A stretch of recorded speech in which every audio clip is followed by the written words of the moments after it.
Bismillahi tavakkaltu alallah.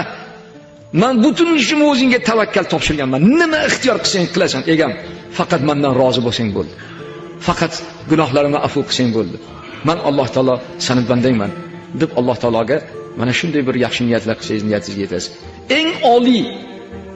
Eng oliy darajalardan bittasi jumaga pokiza g'usl tahoratlar qilib kelib, hali ulug' farishtalarni cheksiz duoyu savoblarga dohil bo'lishlik. Buni qadriga yeting. Toki tanjonlaringiz salomat ekan, hech ya'ni qaysi vaziyatdan qat'iy nazar yetib keling Alloh taoloning dargohiga. Men aytib beruvdim. Agar meni ummatim namoz jumani darajasini naqadar oliy ekanligini bilganda edi, aytib beruvdim. Ikkita oyog'i bo'lmasa qonimni ham emaylab kelardi. Men shunday ulug' savobdan mahrum bo'lamanmi? Siz ey azizlar, bismillahi tavakkal